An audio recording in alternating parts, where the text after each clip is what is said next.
तिथि पर इस कार्यक्रम के संयोजक मनोज जी, संचालन कर रहे डॉक्टर सुनील कुमार जी, इस संघर्ष मोर्चा के अध्यक्ष उदय प्रताप जी, मंच पर उपस्थित हम सबों के बड़े भाई पूर्व विधान पार्षद डॉक्टर अजय सिंह जी, मंच पर उपस्थित बिहार सरकार के पूर्व मंत्री doctor S A Nisha ji, doctor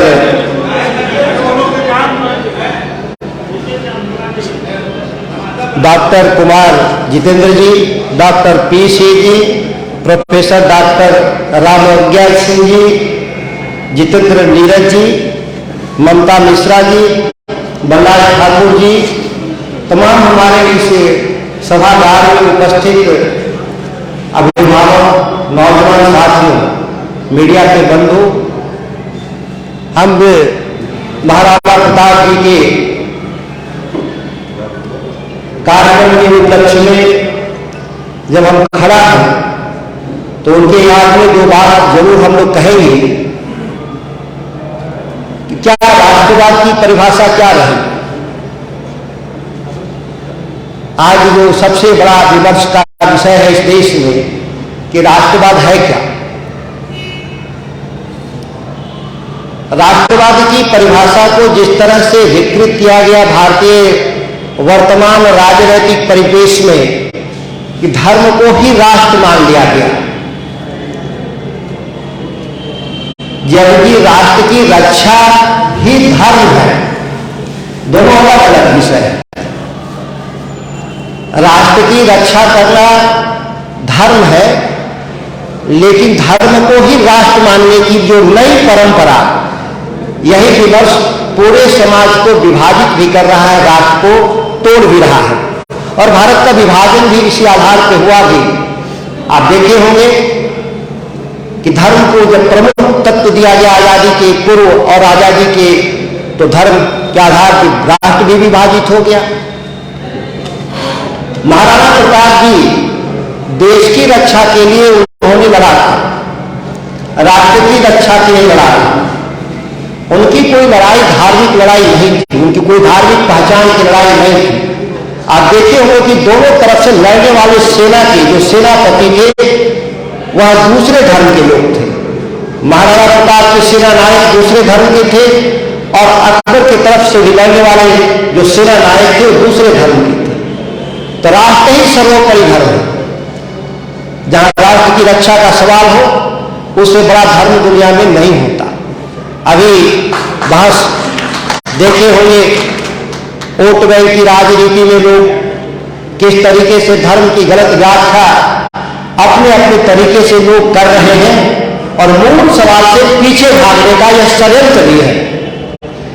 आप जब भी मूल सवाल को लेके आइएगा राजनीति को, वह मूल सवाल है देश के 80% जो खेती पर निर्भर लोग, देश की आबादी, जिनको किसान भी कहते हैं, किसानों को सहयोग करने वाले हमारे मजदूर भाई हैं या उससे लगे हुए व्यवसाय में कारोबारी, जब उनके सवाल को लेकर के आप जब बात करते हैं तो उसको नई दिशा में या उसको दिग्भ्रमित करने के लिए इस तरह के षड्यंत्र रच दिए जाते हैं और पूरा विमर्श बदल जाता है।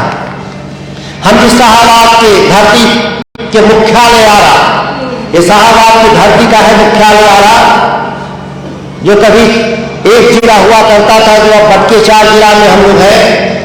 इसके कई ऐतिहासिक हमारे शिखर पुरुष रहे, जो भारत की राजनीति, देश की स्वतंत्रता आंदोलन, देश की सत्ता को चुनौती देने का काम किया था लोगों ने।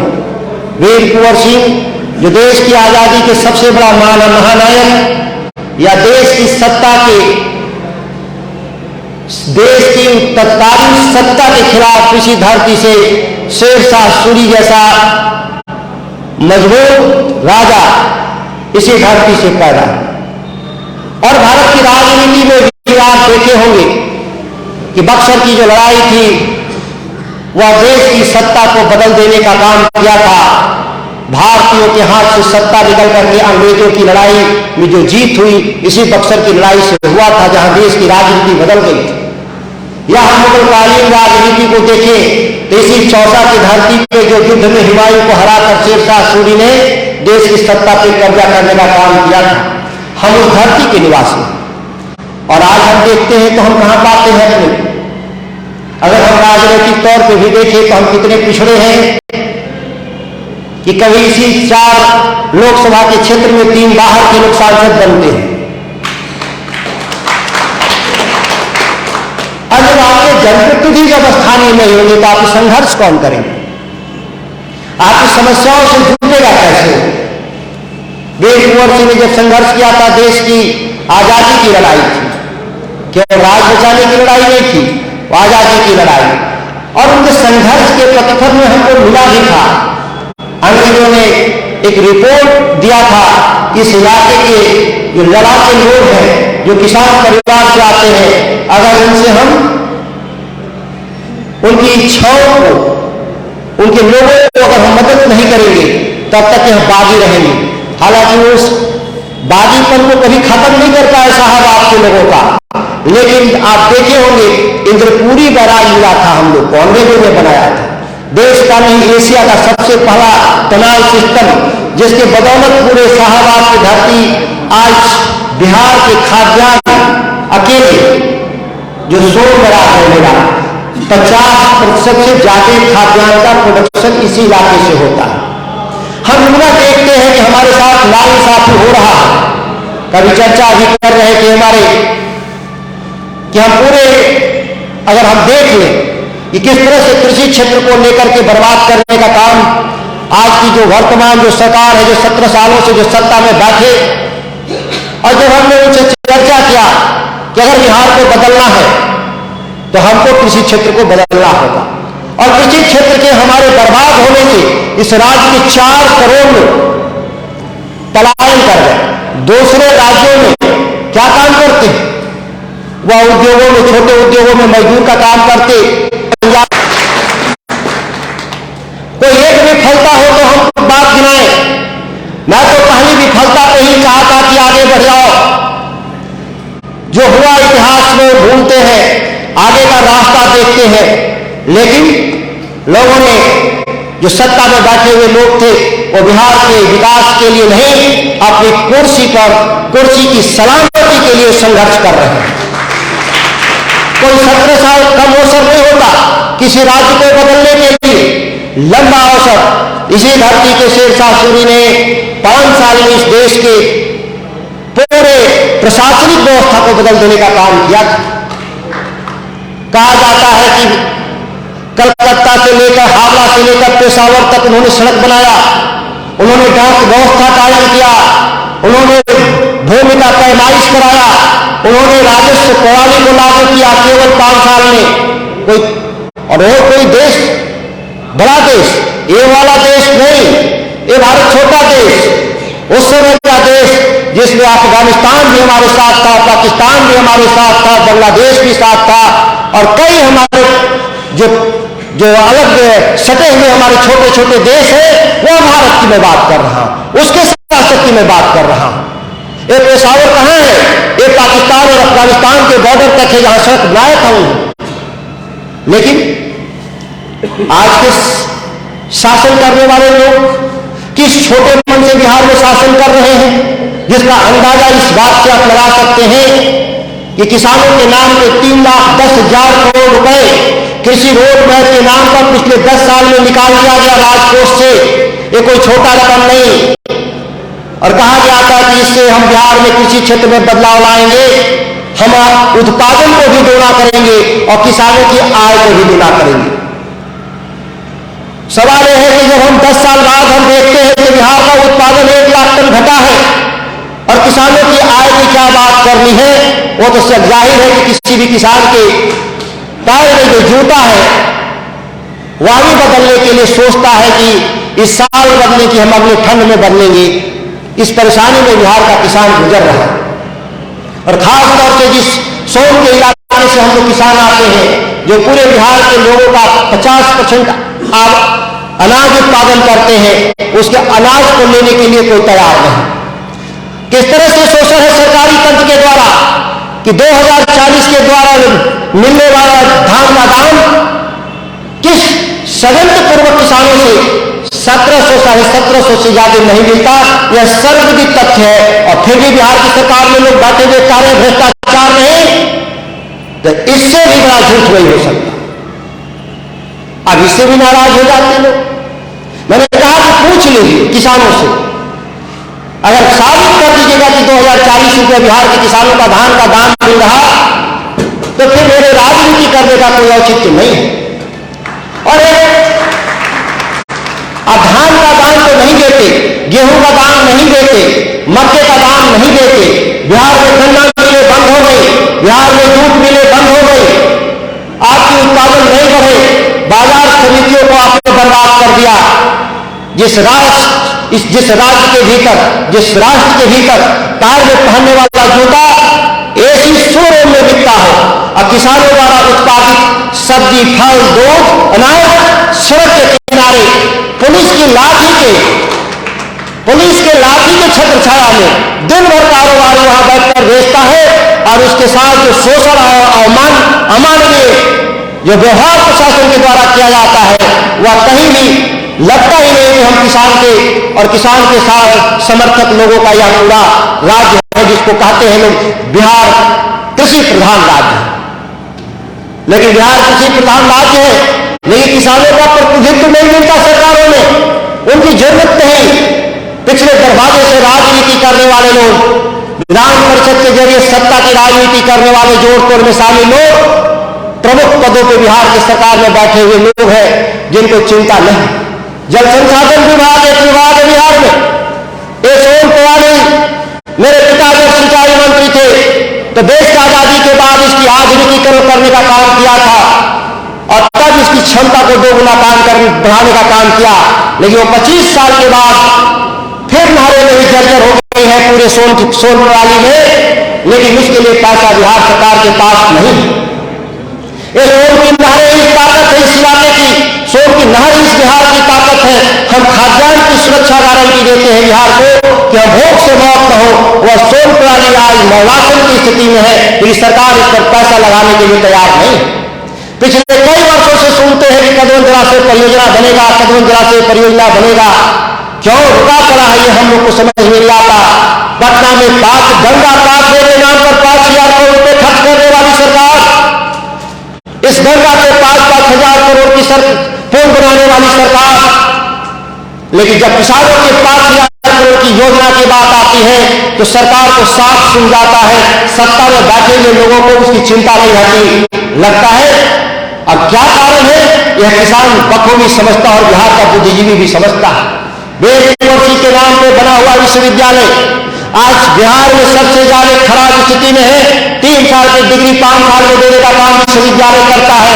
यहाँ पर नौजवान निकला हुआ सिपाही और चपरासी शिक्षक भी बनने लायक इसलिए नहीं बन पाता कि उसको समय से डिग्री नहीं मिल पाता। और इस विद्यालय की जमीन विस्तार के लिए और चाहिए थी, लेकिन विश्वविद्यालय की जमीन छीन लिए गए। अगर हमको कोई और नए संस्थान बनाने हैं तो बहुत सारे जमीन है, अगर जमीन नहीं है तो सरकार को खरीद लेना चाहिए था। लेकिन वीर कुंवर सिंह विश्वविद्यालय की मैं बता दूं आपको, यहाँ प्रोफेसर साहब भी बैठे हैं, इसके जो मान्यता को संकट पैदा होने जा रहा, इस विश्वविद्यालय की जमीन छीन लिए गए। विकास के लिए नए संस्थान खड़ा होना चाहिए। संस्थानों को खड़ा करने के लिए जमीन का कोई कीमत नहीं, कोई कमी नहीं। आप जहां चाहे भूमि का अधिग्रहण करके जो सड़कें बनाने के लिए जब अधिग्रहण कर सकते तो कोई मेडिकल कॉलेज हो, इंजीनियरिंग कॉलेज हो, आप कोई भी जमीन खरीद सकते हैं। लेकिन जो पूर्व पहले में स्थापित हमारी संस्थान है उसको बर्बाद करने का काम बिहार की सरकार करने जा रही है। और यही लड़ाई है, हम जिस भूमि से हैं, कई लंबी किसानों की लड़ाई। अभी चौसाए के बिजली घर के निर्माण के लिए मेरे पिता श्री जगदानंद सिंह जब सांसद थे, यूपीए की सरकार थी, उन्होंने बिजली घर लगाने के लिए जमीन खरीदवाया था। 2011 में 28 लाख रुपए एकड़ और आज 2023 में अभी लाठी चार्ज की है, घर में घुस करके मारी है। उस तरह से जैसे लगता है कोई आतंकवादी नक्सली परिवार के लोग हैं, उस तरीके से किसानों के परिवार में घुस के बहु बेटियों के साथ मारपीट हुआ पूरा बिहार देखा। क्यों लड़ाई? लड़ाई क्या थी? लड़ाई बड़ी साधारण थी। हम जमीन देने को तैयार हैं, जमीन हमारा कोई विरोध नहीं, विकास के लिए जितनी जमीन की जरूरत है हम देंगे, लेकिन उसका मूल्य कौन चुकता करेगा? शहरों में बैठे हुए लोग दिल्ली बॉम्बे में जिनको बिजली चाहिए, लेकिन उनको बिजली जहां से पैदा होती, उन खेत खलिहान को से खुदाई करके निकले गए कोयले हो या खेत खलिहान में लगाए गए प्लांट का जमीन का जब पैसा देने की बात आती है तो दिल्ली और पटना में बैठी हुई सरकार कर रही है। 2011 में 28 लाख दिए हैं, आज दिल्ली में 28 लाख देंगे। कोई भी सरकार यहाँ या कोई भी व्यक्ति यहाँ पे पुराने भाव पर 10 साल पुराने भाव की जमीन कहीं दिलवा देगा तो मैं मानता हूं कि फिर तक बिहार विकास नहीं कर रहा, बिहार पीछे जा चुका। तो एक तरफ नारा लगाने वाले लोग कहते हैं बिहार आगे गया है, तो फिर बिहार के भीतर जमीन का दाम 10 सालों में 3 गुना होना चाहिए, और यही सरकार कह रही है कि नहीं, वह दाम पुराना 10 साल पहले का वही हम देंगे, तो फिर बिहार विकास कहां किया? इस तरह से जो झूठ बोलने का पूरा तंत्र खड़ा कर रखे हैं लोग, और मीडिया के जो बंधु है नाराज नहीं होना है, आप मुख्य विमर्श से भटक जाते हैं। सवाल किसानों को होती है तो आप किसानों के संदर्भ में कहेंगे कि वो शब्द को चलाते हैं, संदर्भ को काट देते हैं। इसलिए बिहार की जनता जो सबसे महत्वपूर्ण जिम्मेदारी है आपको कि लोगों तक सही सूचना पहुंचाए, वह सूचना टुकड़े टुकड़े में जाने से उस पूरे खबर का मतलब नहीं आ जाता। लेकिन आपके बिना काम भी नहीं चलता। लोकतंत्र के चौथा स्तंभ के रूप में समाज ने आपको मान्यता दिया है। कानून 3 अंक से चलता, कहा गया था कार्यपालिका, विधायिका और न्यायपालिका के जरिए लोकशाही की रक्षा की जाएगी। लेकिन समाज ने कहा नहीं, एक तंत्र और भी चाहिए, वो चौथा खंभा के रूप में और मीडिया की मान्यता दिया गया। और आप इस भूमिका में जरूर कामयाब है, लेकिन कभी कभी विमर्श को आप बदल देते हैं, यह कभी कभी चिंता का विषय हो जाता है। और आपकी जो खबरें चलती है इसे राज सत्ता हिलने लगती है, और बेगुनाह लोग राजनीति में छोटे लोग मेरे जैसे कार्यकर्ताओं की बड़ी कहानी पड़ती है कि सत्ताधीशों की कुर्सी नहीं है।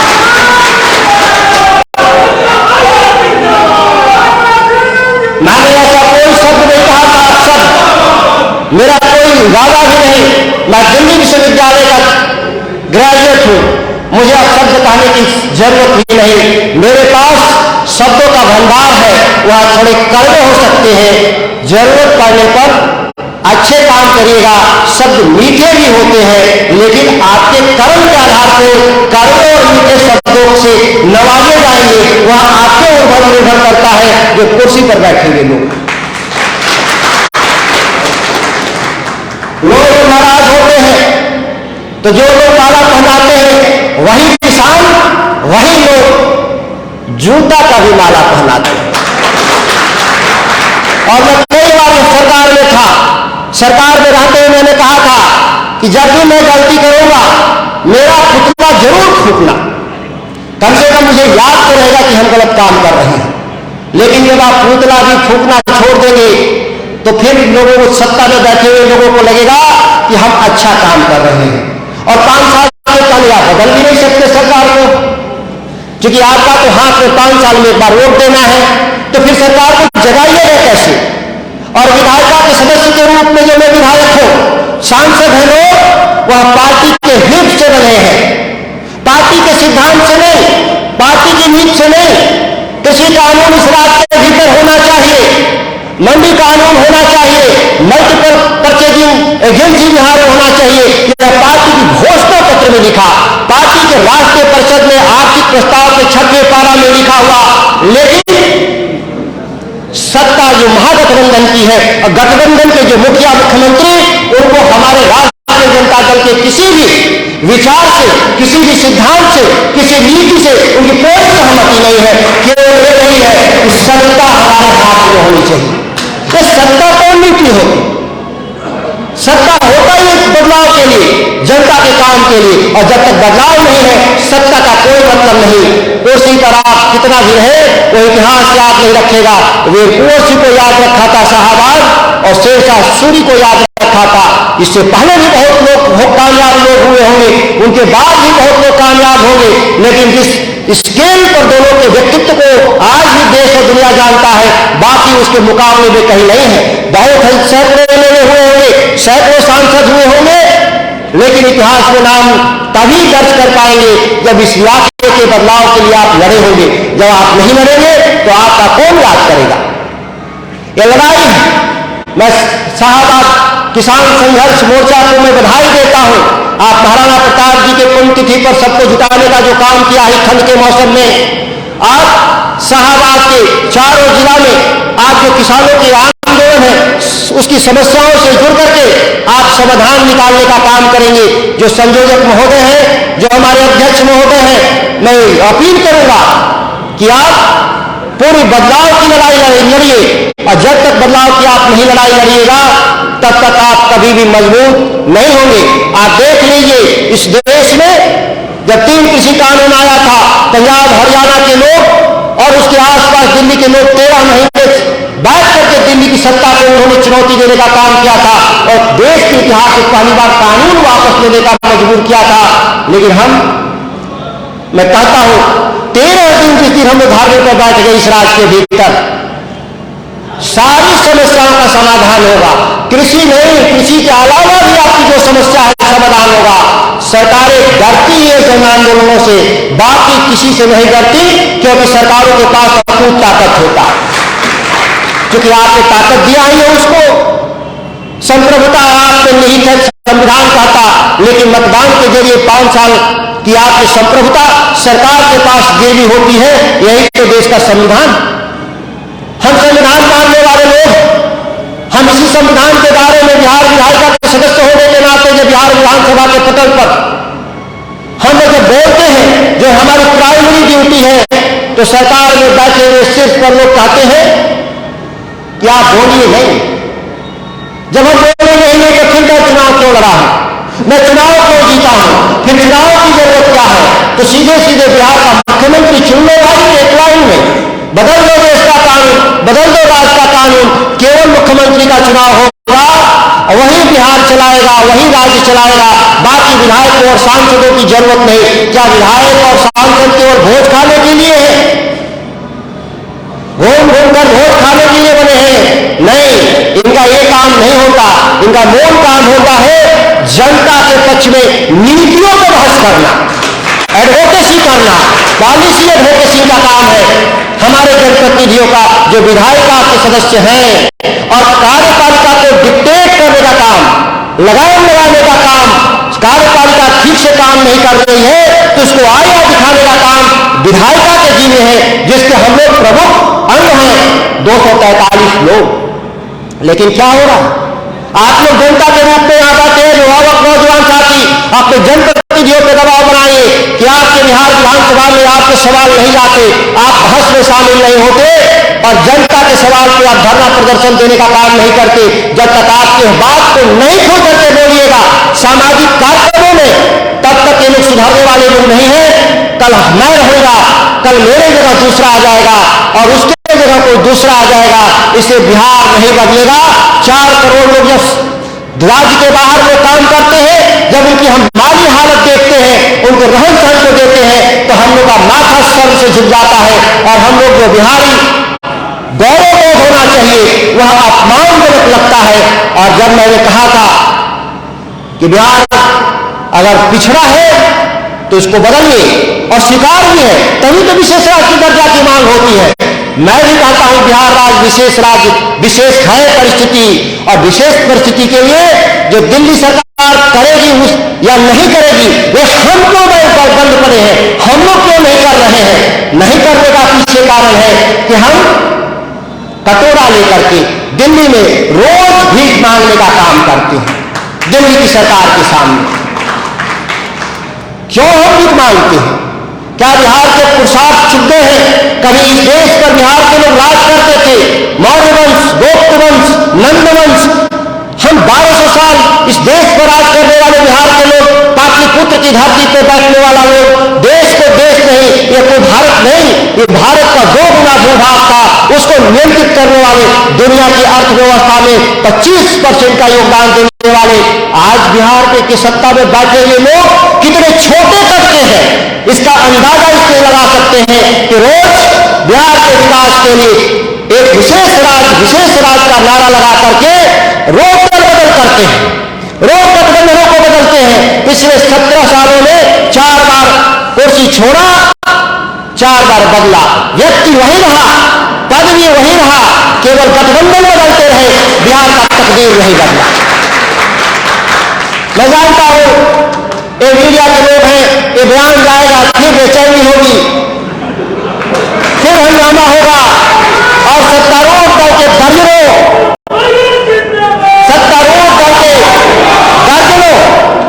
लोग टीवी चैनलों पे मेरे चरित्र हनन के लिए संघर्ष शुरू कर देंगे और पूरा विमर्श को बदल देंगे।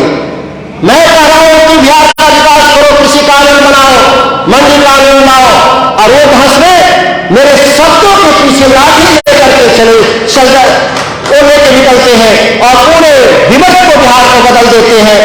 इस चिंता का वाजिब इलाज आपके पास है, आप लोग के हाथ में है। आप संघर्ष करिए, केवल सामाजिक बहिष्कार करिए उन नेताओं का जो आपके हित में काम नहीं करते। और महाराणा प्रताप जी को मैं याद करते हुए उनके शहादत को, इस देश की रक्षा के लिए मैं अपनी वाणी को विराम देता हूं। जय हिंद, जय भारत।